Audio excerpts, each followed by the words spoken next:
So Rishabh, by the way, are you recording on your laptop or are you recording on the cloud storage? I will be recording on my laptop.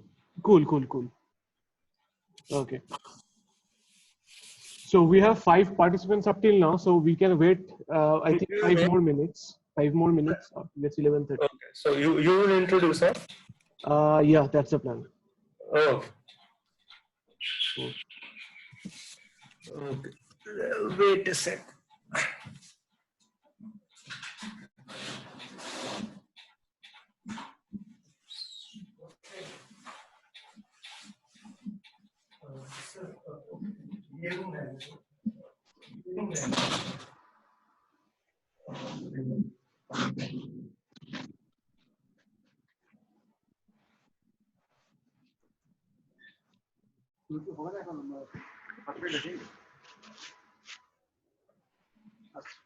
তুমি join করছো?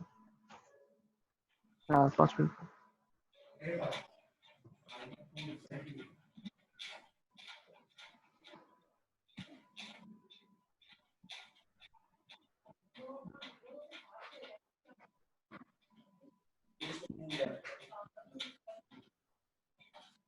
By the way, Rishabh, you have that facility to like mute all at the start of the talk, right? Yeah. Okay, cool. Let everybody join. Actually, let me mute all.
Hello, am I audible?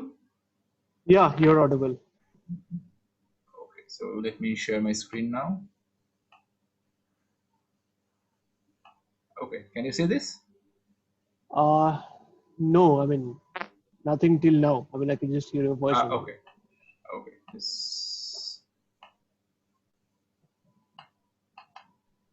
How about now? Yeah, it has come on. It has come on. Okay. Okay. Okay. Okay, so I guess it's 11:31 and there are about 17 participants. So probably like we can start with the introduction and then as people join, we can like go on with that, right?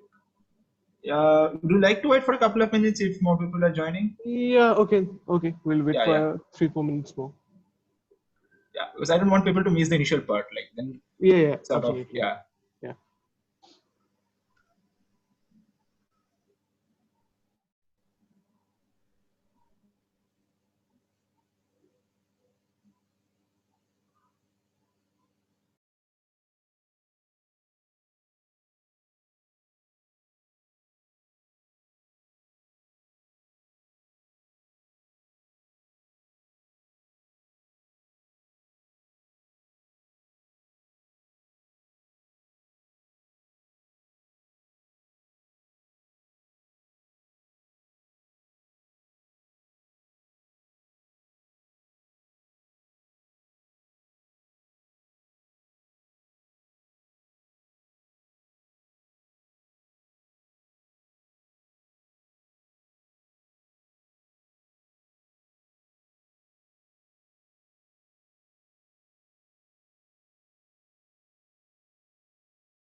Hello, Sumeru.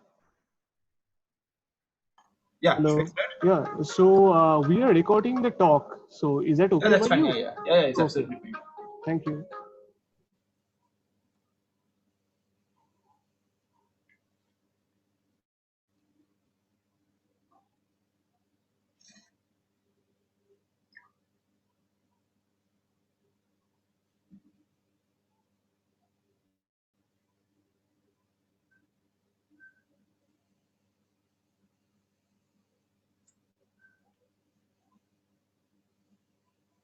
Okay, let me know when to start.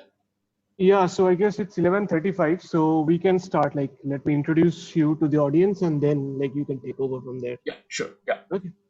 Okay. So good morning, everyone. Welcome to the second talk of our Department of Condensed Matter Journal Club session. So today we have Sumeru Hazra, a research scholar in Tata Institute of Fundamental Research, working with Professor Vijay Raghavan in the Quantum Measurement and Control Laboratory. So a little bit of his background would involve his bachelor's, which he did from Jadavpur University, and after that he joined the TIFR as for an integrated PhD program. His current research involves around exploring various interesting quantum phenomena, particularly along the lines of quantum computation and artificially engineered quantum systems.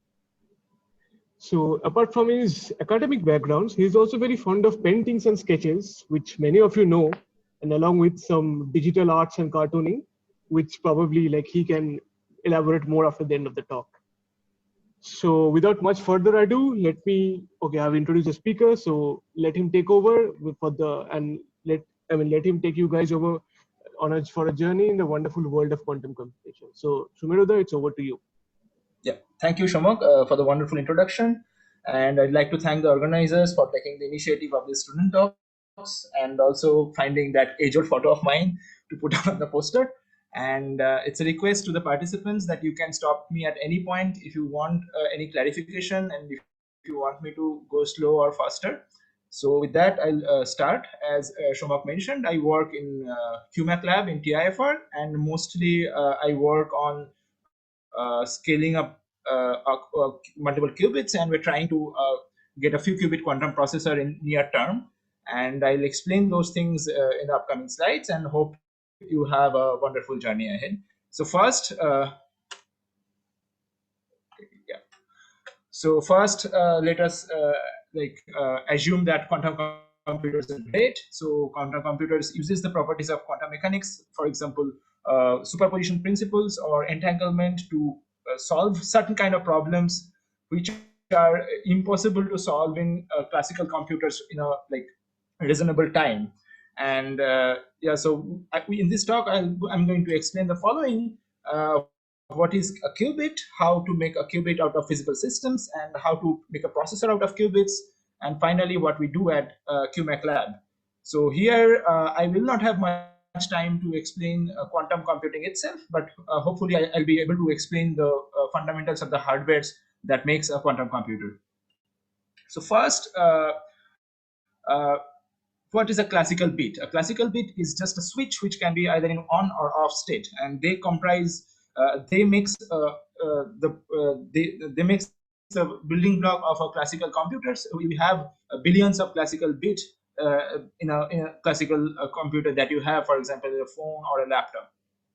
However, a quantum bit can be in a state 0 or in a state 1, but at the same time, it can be in a superposition state of 0 and 1. So that means it can simultaneously exist in the two of the states.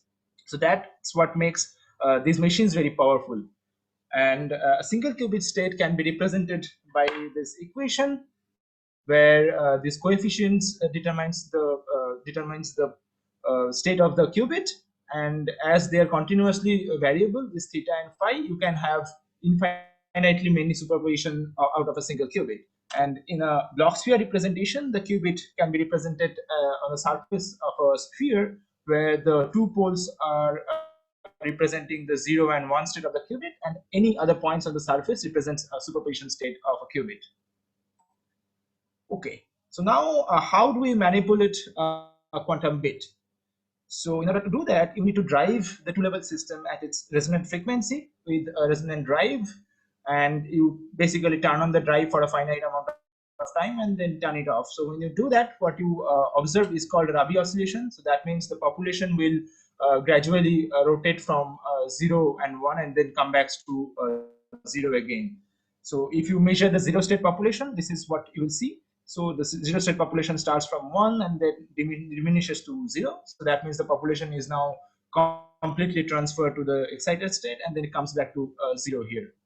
So now if you time the turn on time of the pulse such a way that your population starts from here and ends here, so that basically you are flipping the qubit from 0 to 1. So that's equivalent to a NOT operation in the classical sense. So it's called a bit flip operation. However, if you stop at any points in between, for example, if you stop here, you prepare a superposition state of 0 and 1. So now you have control over the amplitude of this pulse. You can choose a particular shape of the envelope. You have a control over the time for which it turns on, and finally you can change the phase of this drive. So using this control, you can prepare any arbitrary state on the block sphere of individual qubits. Now let's see how what happens when you measure qubit state. So by measurement, I mean projective measurement. So an arbitrary single qubit state can be represented like this, with the coefficients alpha and beta, which are complex number. Now when you measure a qubit, you will either project it on 0 or you project it on 1. So it collapses or destroys the state of the qubit, whatever it was. But now, in order to make sense of these coefficients alpha and beta, you need to do a measurements on an ensemble of qubits. So you have several zeros and ones coming out of the measurement, and from that you make an estimate of these numbers alpha, mod alpha square and mod beta square. So this is how you measure a qubit along one particular axis. For here, the default axis is the z-axis, or the axis of the rotation.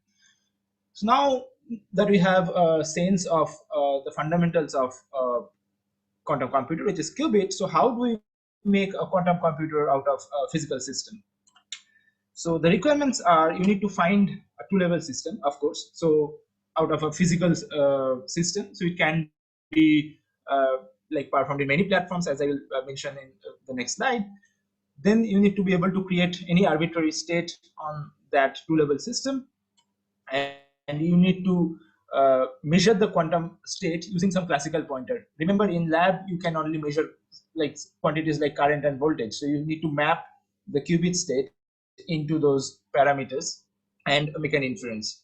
Finally, you need to entangle multiple qubits, so that means you need to perform a multi-qubit gates in a processor, and you need to have a scalable solution for multiple qubits to make a quantum information processor. So how do we choose a quantum system to implement a qubit? So there are several of such examples. One can choose the superconducting circuits, which I'll mainly focus in the remaining of the talk. Also, one can have ion trap or silicon qubits or photonic qubits and many other platforms. So first, let us focus how we can make a superconducting qubit out of electrical circuits. So this is based on the very simple principle of simple harmonic oscillators, for example, a pendulum or a cork floating on water. And in particular here, it's an LC oscillator, an electrical oscillator. So as you know, if you quantize this circuit, and if you like assuming that you can quantize that, so the levels are equally spaced in a parabolic potential. And now if you drive the system, so what happens is you end up populating all the levels, because this drive is resonant with this particular level difference and also this transition frequency and that and so on. So you end up creating a coherent state. That is not very useful. So you can't selectively address the 0 and 1 level of this ladder. So what you need is an element of non-linearity in the system. So how we achieve that in our case, we use a Josephson junction, which is a nonlinear inductor, and by inserting that in your circuit, you makes the potential slightly distorted from the parabolic, which is a cosinusoidal potential right now, and that makes this 0-1 transition sufficiently different from the 1-2 transition. By sufficiently different, I mean it's about 200 to 300 megahertz in difference, and this particular transition is about 4 to 5 gigahertz, and that turns out to be sufficient for the operation that we do. And now you can selectively address this 0-1 transition and treat these two levels as the qubit in our system. So yeah, so if you now drive this 0-1 transition, you will end up inducing a Rabi oscillation, as I mentioned earlier, between these two levels, and that's how you can manipulate and measure these two levels. So physically, this capacitance will be like two strips of metals. So typically we put aluminum on silicon or sapphire wafers, and here marked in red is the Josephson junction, which is a sandwich of superconductor, insulator, and a superconductor. Okay, and also remember that any oscillator will not continue to oscillate forever. So it has a finite damping. So what this damping resistor R does is dissipates the excitation of the oscillator, and you end up like relaxing the oscillation that you are starting with. However, superconductivity helps here, because you know that superconductivity gives us a dissipation-free circuit. So that helps us to sustain the qubit oscillation longer, and so that we can perform a necessary amount of operation on that qubit before it relaxes back to the ground state. Also, there is one more important factor here. So you know that the qubit will always be sitting in a bath, and the bath will have a finite temperature. So how that affects our system? So if you have a bath with a finite temperature T, it will thermally excite the qubit along its like higher states, and typically we need to put the qubit in a low temperature bath so that it suppresses such kind of thermal excitation. So how low in temperature we must go depends on the transition frequency of this 0 and 1. And typically, as I mentioned, that we operate at around 5 gigahertz. That corresponds to a temperature of 240 millikelvin. So we need to operate at least order of magnitude lower than that. For that, we use a dilution refrigerator. You must have seen this picture in the poster. So this plate here goes to about 20 millikelvin in temperature. So that is sufficient to initialize the qubit in the ground state with sufficient confidence. So that helps us like starting these operations on the qubit. Okay, so now how we read out or measure the state of a qubit in such systems. So we couple this qubit with a linear resonator, which can be modeled using a capacitor and an inductor. Using some coupling element, typically it's capacitively coupled to that resonator. And now, since this is a linear system and this is a non-linear system, you will have the resonance of this resonator depending on the state of the qubit. So that means if the qubit is in the ground state, you will have the resonance of the resonator here at some frequency, but when the qubit flips its state, the resonance shifts to a lower frequency. And typically this resonator is what is coupled to the environment, and you probe this resonator to measure the state of this qubit here. Here I am plotting the phase response of the resonator. So now if you can probe the phase of the signal that you are getting back from the resonator, you will either get some signal around this point or some signal around this point. So typically you will have some noise, electrical noise around this mean point. So you have these histograms, and from looking at this histogram, you can infer whether your qubit is projected on a 0 state or the 1 state. So now this resonator can be implemented either in a 2D coplanar waveguide fashion like this, or it can be implemented in a 3D waveguide cavity like this. So depending on that, you call it either a 2D circuit QED or 3D circuit QED system of superconducting qubits. Okay, so are we clear on this part? If you have any questions, I'll pause here for a minute. Could you go to the Josephson junction, like previous one? Why was there the need for cosinusoidal energy shift? Okay, just give me a second. Yes, Yeah. Why? So the motivation was here. So if you don't have a cosinusoidal potential, that at least you don't have any enharmonicity in your system. So all the levels will be equally spaced. Like that's what an harmonic oscillator has, right? Yes. But now if you drive the system, so this drive is not only resonant to this particular transition, like 0, 1, it also on resonance with 1 to 2 transition and 2 to 3 transitions, right? Oh, okay, yes, I got it. So you cannot selectively access these two levels. Okay. So in order to do that, you need to make the other levels sufficiently different in frequency compared to this. Yeah. Am I clear? Yes. So I have a question. The last slide you showed, the measurement part, that I'm not clear. Can you describe? Okay. This Okay. how Yeah. it's working. So if you don't have the qubit part here, you will have a linear resonator, and if you measure the response of a linear resonator, this is a typical phase response that you have at the resonance, right? So the phase of the reflected signal will go from plus 180 to minus 180. This is how you measure the resonance. You can measure it in several other ways. You can measure the real, you can look at the real part of the reflected signal or the imaginary part. I'm just plotting the phase because it's like has a clear signature of the resonance here. So is that part clear? And then I'll move to the qubit part. Yeah. So then if you have a resonance like this, and now you are adding a nonlinear element here. The qubit itself is a nonlinear device. Either it's a like 2-level system or it is a finite level system, but with like finite enharmonicity. So once you have this nonlinear system attached to your linear resonator, so you'll observe some nonlinearity. So that means that if your qubit is changing its state, it is going to affect the resonance of the linear resonator. So it's the James Cummings Hamiltonian. You can look up probably if you want more details about it. So basically what it does, your resonance observes a sort of qubit state dependent dielectric in it, in the model, like effective model. You can think of it like that. So if the qubit changes its state, your the effective dielectric in the resonator is changing. So then you will shift the resonance. Okay. Nice. Okay. I have one small question. Sure. Yeah. Yeah, so you have to engineer your qubit such that you get some specific energy level between these two first levels, right? 0 and 1.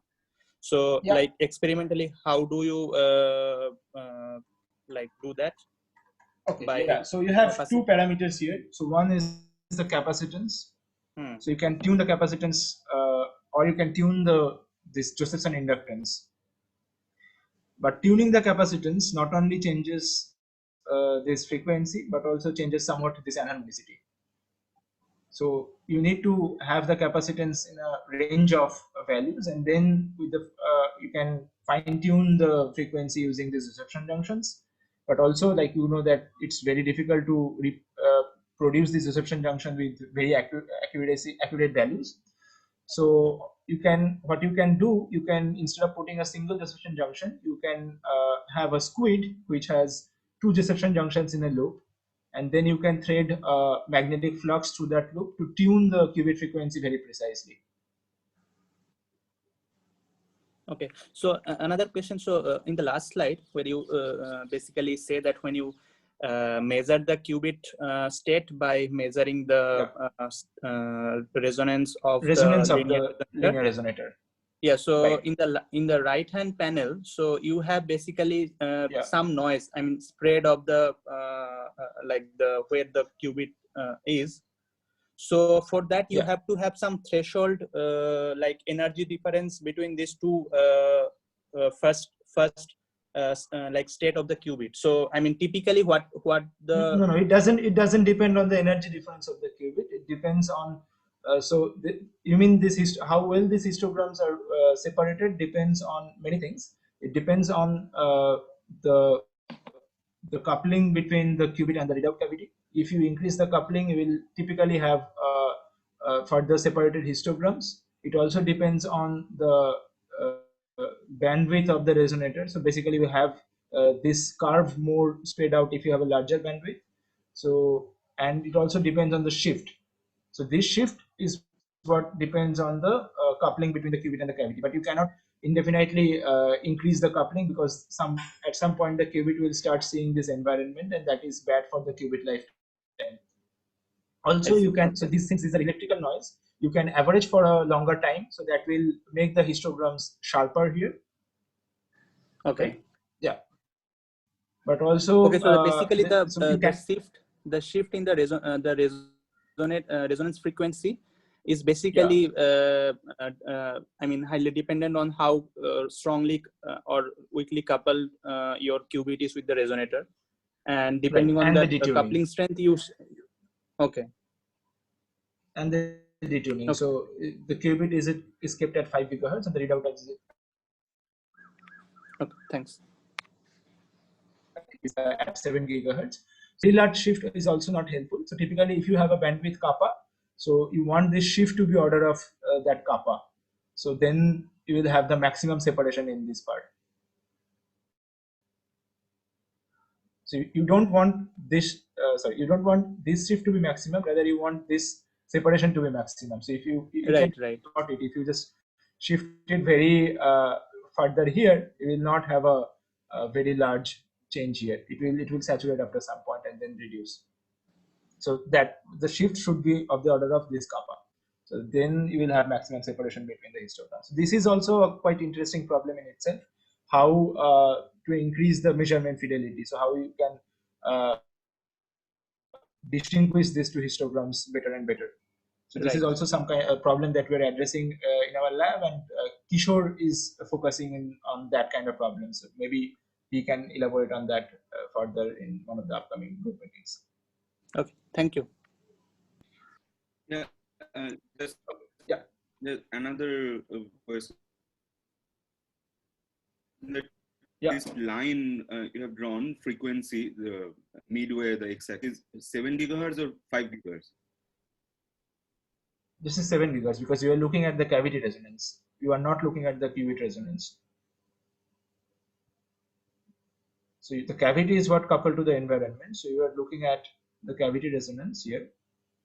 and that cavity frequency is shifting between the two values corresponding to the two values of the qubit. Sumeru, Yeah. Can we take more questions towards the end? Yeah, sure, of course. Yeah. Okay. So now how we can, I'll just move on to multiple qubits architecture. So how you can scale up using this qubits that I just explained.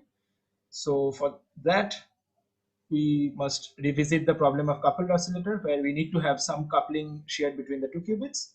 So the most basic way of doing that is we couple the two qubits using a coupling capacitor, or it can be any other coupling element. For example, it can be another resonator that couples the electric field of one qubit to the other qubit. And yeah, so these are the all different kinds of architecture that are available for the different quantum computing groups. For example, Google uses this grid kind of architecture where these blue elements are the coupling elements and this gray cross sign is a qubit. And similarly, you can see that they have different connectivity and different way of connecting the qubits. For example, they have used resonators to couple several qubits.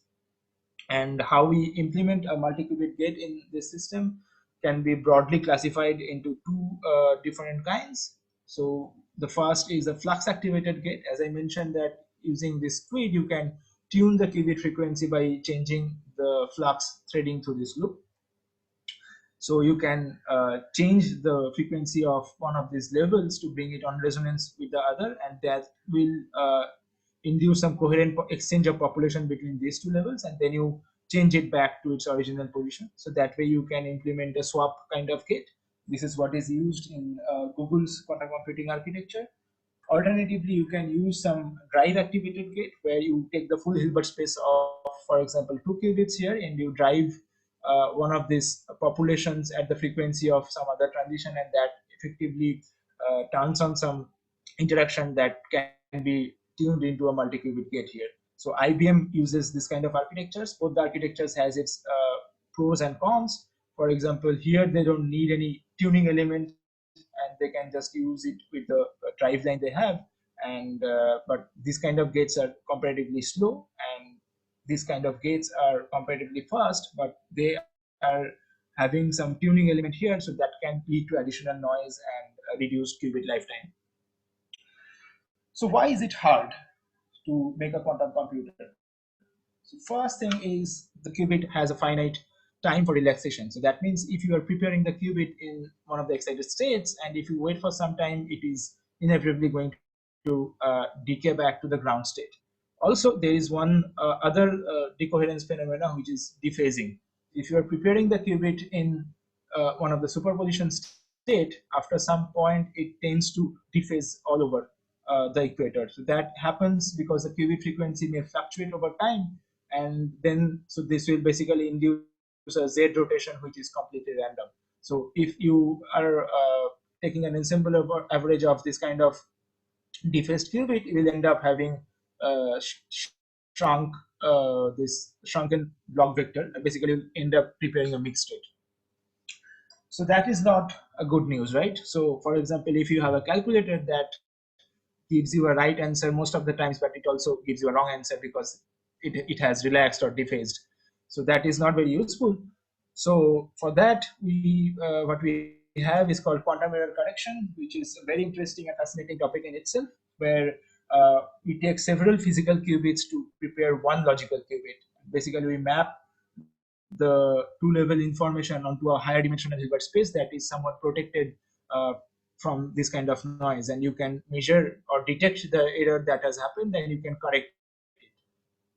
So I'd like to discuss more about it, but like I will not end up finishing my talk here. So let's put that discussion for another day.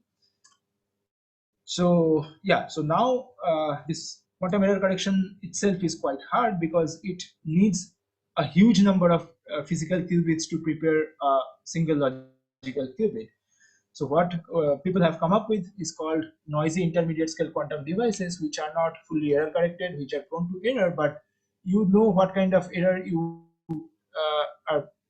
probably have, and you can mitigate those kind of error using some classical mitigation technique, and use these noisy devices to create for some useful calculation or computation. So this may include, for example, quantum many-body physics or quantum simulation or quantum chemistry. So if this kind of devices are available in near term, for example, you can already have this kind of devices on IBM cloud and all. I'll discuss that later, and you can do something useful on those devices. So here is a recent finding from IBM, where they have simulated molecular vibration spectrum using these noisy computers. And this is not demonstration of quantum supremacy, because you can simulate these things on a classical computer itself, but it's still a nice proof of principle demonstration of what a quantum computer can do. And as you increase the number of qubits and reduce the error rates that they have, you can probably simulate something very useful, which is not as simple to simulate in a classical computer.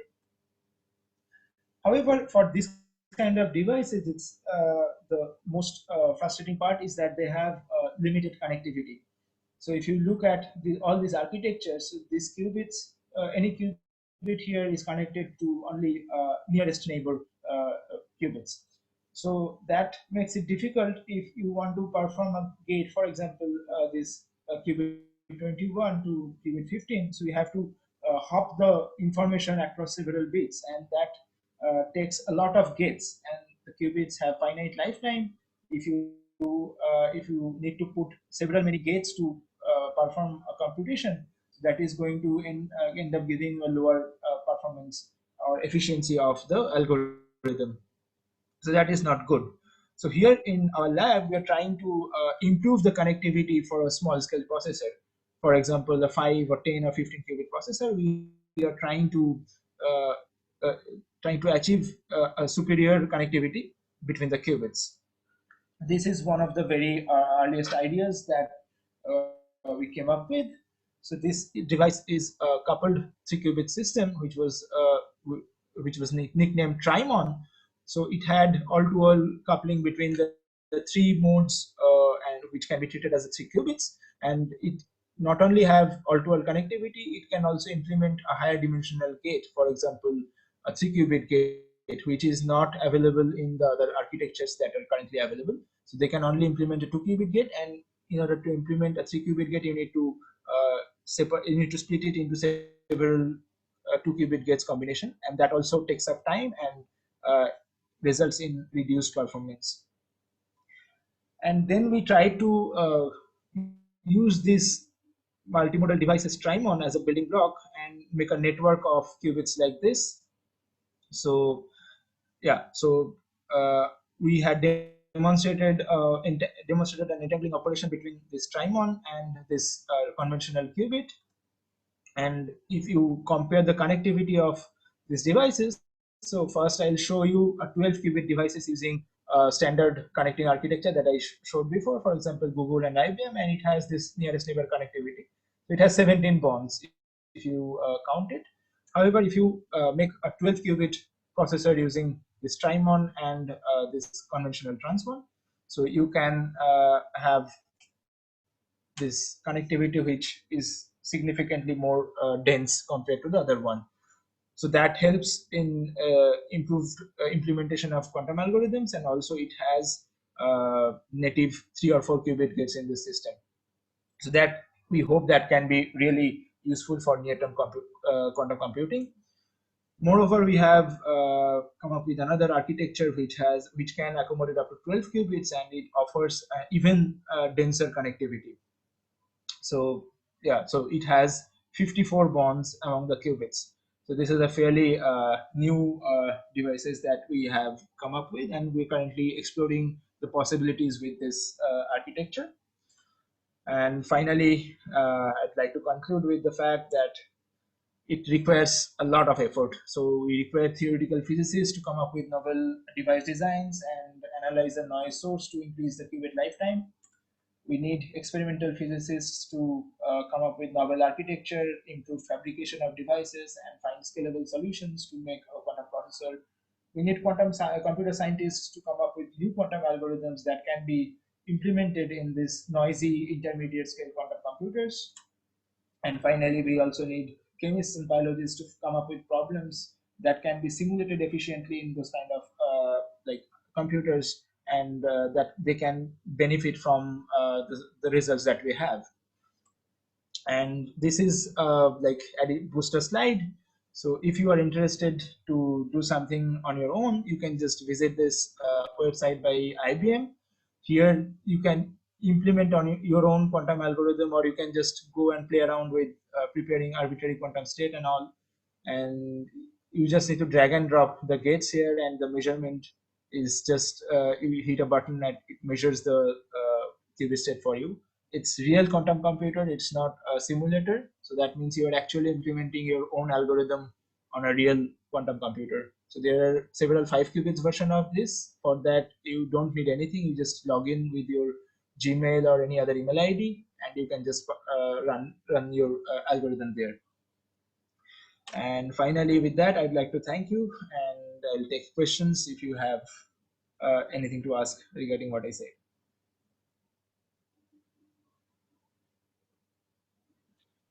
Okay, thank you, Sumeru, for this wonderful talk.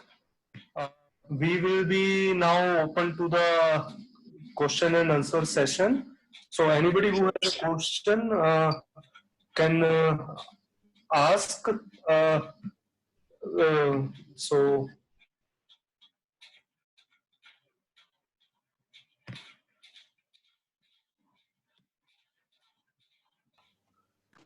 Jyoti, you can go.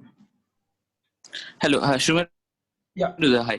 So, yes, I have a small question. So, in the Trimon architecture, so can you please go to the slide? Yeah, sure. Give me a second. Yeah. Yeah. So here there are total 4 kind of Josephson junctions. So 4 squid loops. So you are saying this is a 3 qubit processor, right? It's a big loop with 4 junctions. Yeah. Yeah. Okay. So you are saying this is a 3 qubit processor. Right. So if I think, so how can I think about this? So there are 4 junctions, so I can think. So yeah, so there are actually 4 modes here, but one of the modes are a low frequency mode where all the junctions move in the same phase. So that mode is not it's not possible to excite that mode. So I'll just show you the mode structure here. So in one of those cases, you have a plus sign here, you have 0 here, and minus here. So I'm talking about the charge across a capacitance. So you can probably look at this picture. Yes. Okay. So it's a plus 0 minus 0. So that's a dipolar mode oscillating in this direction. There could be 0 plus 0 minus. That's another dipolar mode oscillating in this direction. And then you have plus minus plus minus. That's a quadrupolar mode oscillating like a butterfly. So these are the 3 modes that you have in this system. Okay. So the 4th mode you are talking about is a breathing mode where all the 4 like variable moves up and down. So that is not a differential mode here, and that you don't excite that mode. So that's how it's a 3 qubit device. Okay, so okay, fine. So here all the relevant modes are in gigahertz range, and kind of the neglected one some other range. Yeah. Something. Yeah, something like that. Okay. And also you can't excite that. It's very difficult to excite that mode. It's not a differential mode, right? So you can't use an electric field to excite that. Right. But you can split the loop here, and then it's a new device, and it has 4 modes, like 4 excitable modes. If you are not putting it in a loop, we're splitting it. Maybe we can discuss it sometime later offline. Right. Okay. Yeah. Okay. Hi Sumeru, thanks for the nice talk. I had a small question. Sure. So in the initial slides, you said that additionally you can control the envelope. So why the envelope of the web packet? Means what additional means? Why do you want to control the web packets? It's a very nice question. I'll just give me a second. I go back to the slide. Yeah, sure. Yeah. Right. So why do we need to control the envelope? In fact, yeah. So remember the two-level system system that we are talking about is not really a two-level system. It has higher levels here as well, right? So now if you are thinking about a pulse which is coming here, rising and then falling here, and if you look at the Fourier spectrum of that pulse, it's not a delta function at some particular frequency. It will have some spread across. Let me. Yeah. Can you see this? Can you see this line? Hello.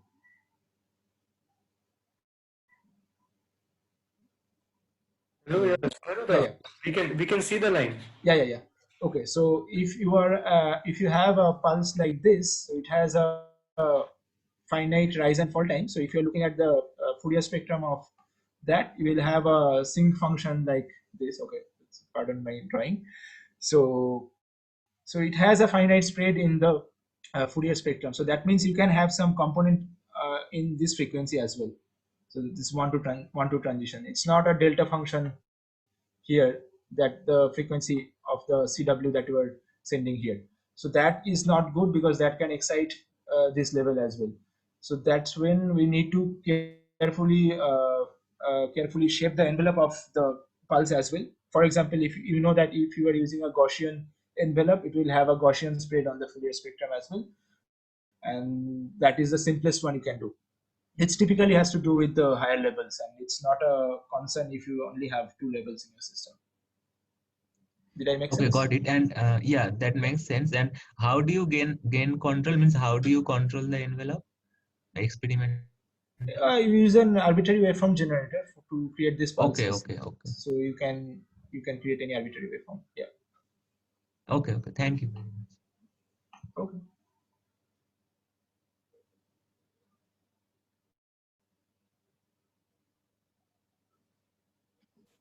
Anybody else have a question? I will unmute them. If you have a question, you can write in the Zoom group chat also. Yeah, sure. Please write there. I'll be happy to answer all the questions there.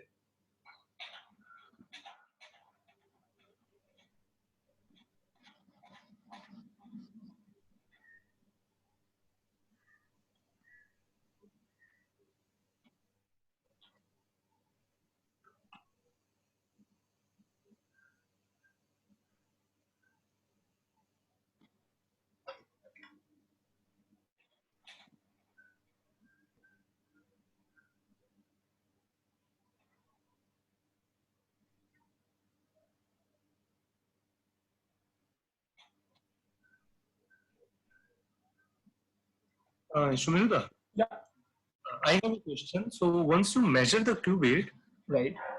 Yeah. So does it? I mean, I'm asking regarding the fact that that it will once you measure it, yes, it will go to that state.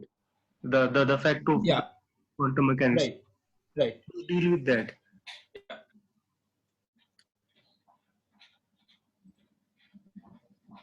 And like measuring them will be forcing them into that state. Or what if you just want to know where my qubit lies?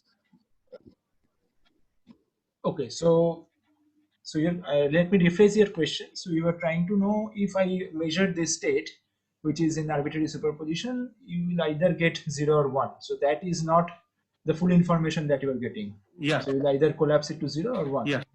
Right?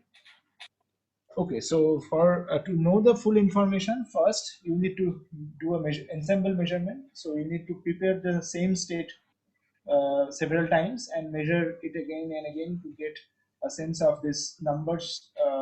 Actually, not the number alpha and beta; they are complex numbers. You get a sense of the magnitude of those numbers, mod alpha square and mod beta square. So that gives you an idea where on this z-axis the state is lying. So basically, we'll know if you project it on this z-axis, it is like 40% times it's 0 and 60% times it's 1. But that also is not a full information because you don't have the information about the phase. So for that, you need to measure along the x-axis and the y-axis as well. So that is done using pre-rotations. So before you measure, you rotate the qubit so that now x-axis rotates onto your z-axis, and if you do a projective measurement along the new z-axis, that will give you information about the y-axis, initially what was y-axis in your system.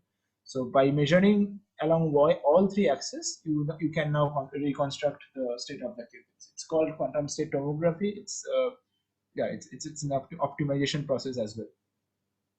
It's basically you are trying to find the best guess of the qubit state using the frequency of outcome that you have. So that way it's an optimization problem. Is it clear? Yeah, thanks. If anybody else has a question, they can raise their hand, tell in the chat.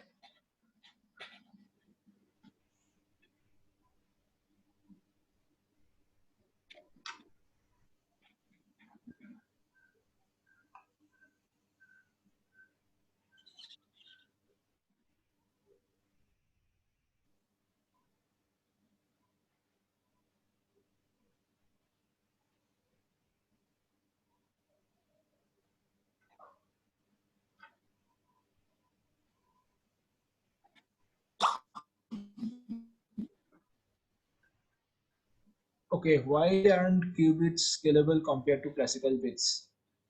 From Vishwas, well, as I mentioned that qubits have this problem of relaxation and decoherence, and so that is, I mean, it also depends on what you mean by scalable. You can just make 1,000 qubit devices, but it's difficult to control them.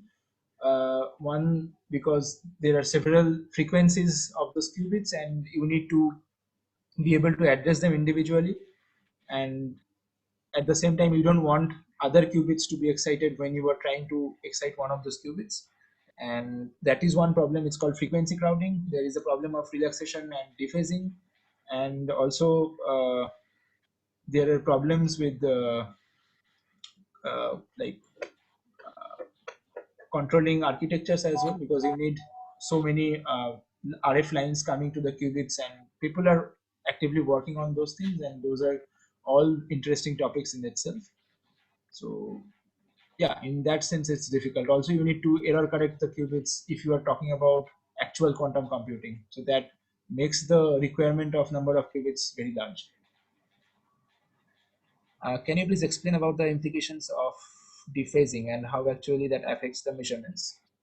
So for example, if you are preparing the qubits in X, so that means the 0 plus 1 state, 1 by root 2, 0 plus 1 state, and if the qubit dephases, so it will no longer be in X, so it will rotate slightly with the completely randomness. So now, for example, if you're trying to implement a simple experiment where you just apply a pi by 2 rotation to prepare it in X, and then another pi by 2 rotation to prepare it in 1. But now if the qubit is going through dephasing, you will prepare it along X, but it will randomly move to either this direction and that direction. Then you will not end up moving the qubit completely to 1, but in some mixed state of 0 and 1. So that is going to affect the results of the outcome, and that's how it's one of the many ways it can affect the outcome of a quantum algorithm. Am I clear, Aishi?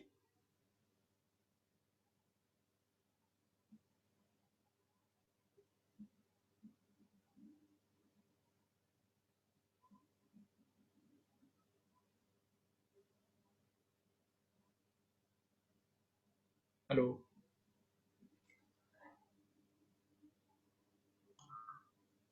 Yeah, I just wanted to understand, like, if the dephasing is happening, it will still the pi by 2 pulse will move it down to the 1 state, right? I don't understand how it's going to It will not move down to 1 state. Okay, so let me take an extreme example here.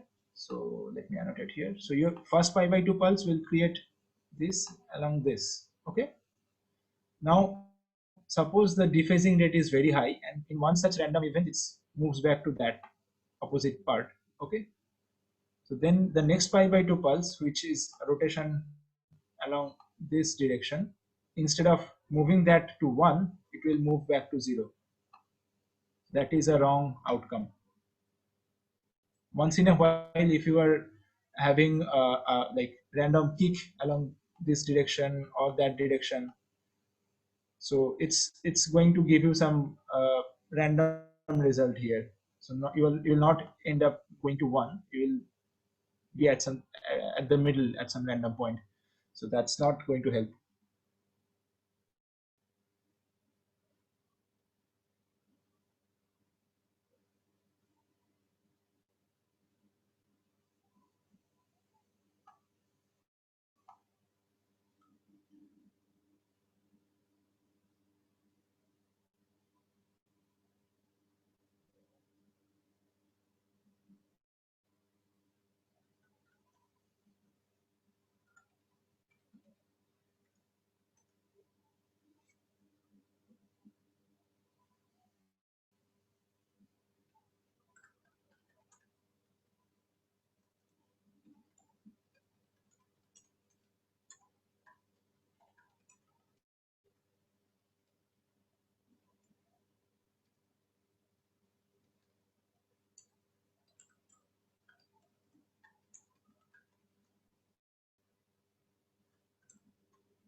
Okay, so it seems we don't have any more questions.